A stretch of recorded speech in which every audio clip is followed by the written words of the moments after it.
Welkom terug by die groot ontbyt. Ons kuier vanmôre verder met Frikkie van Logrenberg, die hoofuitvoerende beampte van IFSA.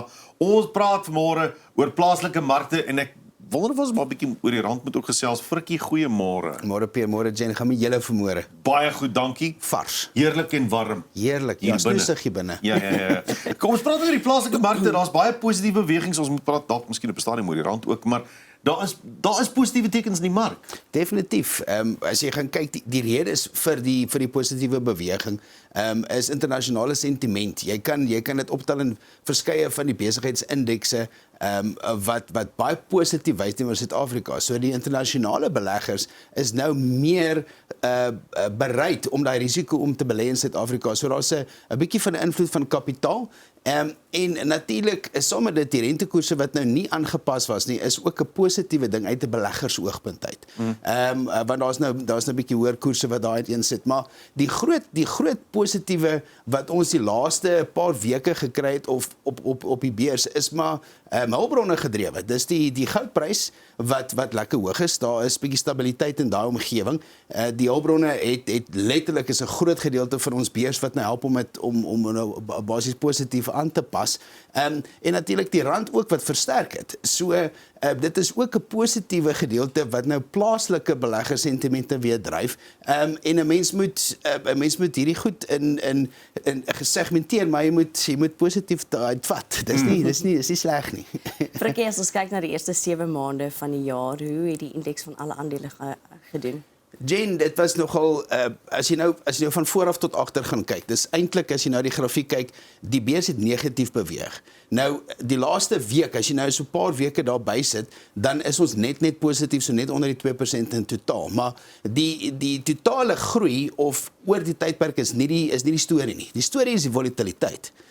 Jy kan nou sien, daar so van die begin van die jaar af, alles was nog pragtig geweest, almal was gelukkig, kumbaya, en toe ewe skielik Maart kom toe, is dit so effens van 'n slagting. En as jy probeer die mark time, soos die Engelsman sê, het jy regtig gesukkel, want dit is 'n verskriklike prentjie. En dit is waar diversifikasie in 'n mens se portefeulje werklik jou gaan help om teen daai tipe van scenario te help bestuur. Hoe werk dit as jy self dan nou verskans teen daai volatiliteit met deur divers te gaan? So, diversifikasie is 'n woord wat 'n mens jy kan dit nou wyd beskryf, maar in basies dit gaan oor korrelasie. So, as jou hele portefeulje 100% daai bewegings uiteensit, jy moet 'n ander bateklas of 'n ander aandeel of iets anders doen wat anders reageer as wat daai prentjie gee. So, jy moet of verskans word in die sin dat jy nie so verskriklik negatief beweeg nie, of jy moet 'n bateklas wat anders te reageer. So dit gaan effektief, diversifikasie gaan oor effektiewe korrelasie. Jy wil nie alles gekonsentreerd in een beweging en as daar 'n groot markbeweging is, dat dit jou totale portefeulje aan. So dit is waar diversifikasie 'n verskriklike groot rol speel. Wat is dan die oplossing vir hierdie negativiteit of die afname of die volatiliteit? Hoe spreek mense dit aan? So, Jen, vir my is dit doeteenvoudig. Jy moet verskillende bateklasse in jou portefeulje kry. So, staatseffekte. Staatseffekte het relatiewe hoë rentekoerse of opbrengskoerse wat nie geaffekteer word deur hierdie tipe van markbeweging nie. So jy daar so 'n bietjie van 'n stabiliteit.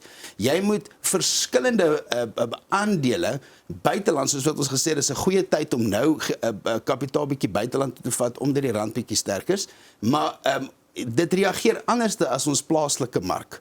Dan het jy 'n verskansingsstrategie, daar spesifieke alternatiewe strategieë wat jy kan inbou wat nie so kwaai reageer op die verskriklike wisselvalligheid nie. So, dit is wat jy moet doen. Jy moet nie net gaan diversifiseer om te sê, hoorie, ek wil 2 verskillende of 3 verskillende gebalanseerde fondse hê. Jy moet werklik waar gaan afboor tot op daai punt en jy moet jy moet iets anders in jou portefeulje inbou wat nie dieselfde reageer nie.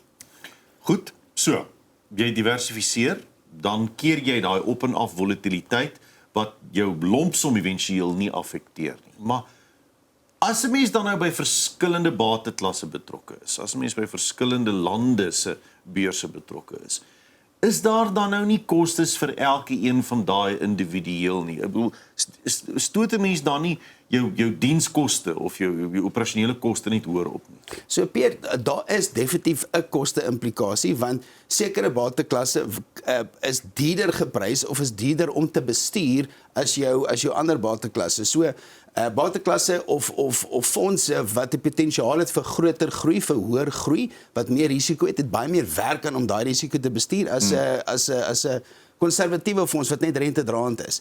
Die vraag is nie eintlik wat jou totale koste is. Jou vraag is jou koste in vergelyking met jou opbrengs of die teenwerking van die volatiliteit wat 'n mens kry. So as 'n fonds se koste 2% is en jy kry net 3% groei, dan raak jy sommetjie snaaks. Ons het moeilikheid. Maar as jy 2% groei kry en jou fonds groei 12%, dan maak dit sin. Jy moet betaal vir talent, jy moet betaal vir risikobestuur, jy moet betaal, so jy kan dit nie verniet kry nie. So 'n mens moet nie net in isolasie gaan kyk wat die koste is nie, gaan kyk na die totale prentjie as 'n groeikomponent ook.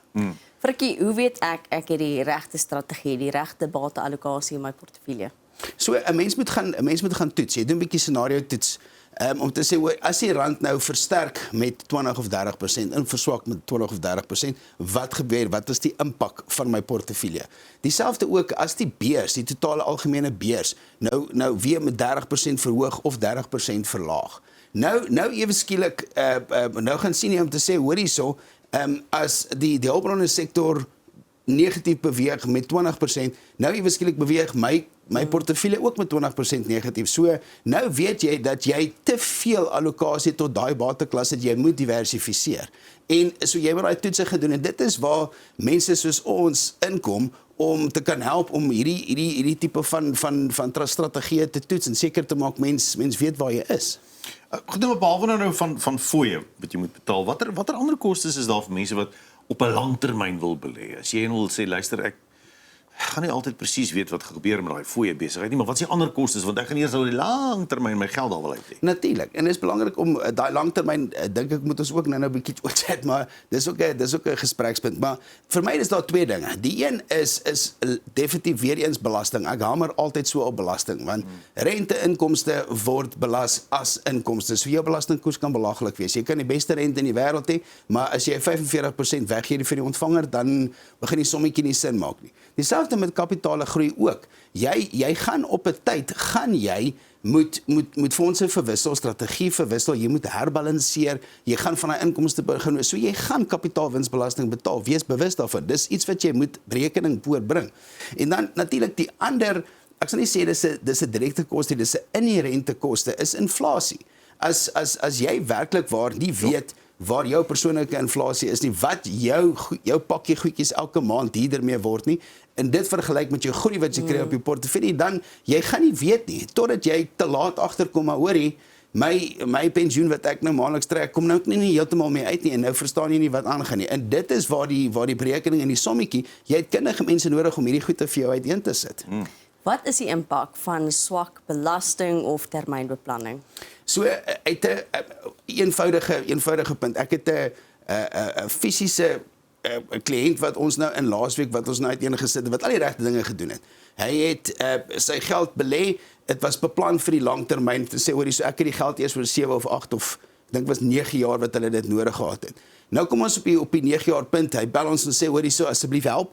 Nou sê ek vir my, hoor hierso, jy het R2 miljoen ingesit, jy het R7 miljoen se kapitale wins. Dit is in 'n maatskappy, so jy betaal amper R1.5 miljoen se belasting. Hy sê, nee, hoe kan dit nou wees? Hy het nou al die dinge reg gedoen ensovoorts. So jy moet gaan opbreek. Daar is produkte wat 5 jaar plus wat jy kan in belê wat jou belastingkoers kan afbring na 12% toe. Verskriklik ekonomies, verskriklik kostevriendelik uit 'n belastingoogpunt uit. So jy moet jou portefeulje gaan opbreek uit daai termyngedeelte uit wat sê ek het nou net ek soveel uit nodig of hierdie is my reserve of my noodfonds, die res kan ek eers na 5 jaar nodig. Dan moet jy jou strategie so bepaal dat dit die mees laat ek sê, belasting-effektiefste struktuur is wat daar is, wat sonder om nou prys te gee uit 'n koste oogpunt uit. So, dit is waar jy moet gespesialiseerde advies inkry om vir jou hierdie goedjies uit te wys. Doen die somme, dit hoef nie of gecompliseerd te wees nie, dis 'n eenvoudige proses. Maar as mense wat leer om dit te doen. Hoor jy gee nog gratis konsultasies? Jy sal dit nie glo nie. Ons het laasweek was ek nou nie hier nie, so ons het nou nie konsultasies weggegee nie. So ons het nog so 12 konsultasies wat ons nou oor het vir die volgende 2 weke. En jy gaan al hierdie slim gediversifiseerde ontledings gaan jy nou kry. Ons sal jou help om jou belastingbeplanning baie mooi te kry en is alles gratis en verniet. So maklik soos dit. En om daarbey uit te kom, moet jy net eenvoudige SMS stuur. Maar baie dankie Frikkie vir jou tyd en moeite. Dis altyd lekker om jou te gesels. Heerlik geweest, dankie julle. Nou ja, om direk dan met Ifsa te gesels, SMS die woord kontak na 48422. Kontak na 48422. SMS'e kos R1.50 in besenfees geld. Ifsa is 'n gemagtigde finansiële dienste verskaffer met die FSP nommer 4337. Dis dan Frikkie van Loggenberg, uitvoerende hoof van Ifsa. As ons terugkom, net tydens die breek se tyd vir die nuus en die weer.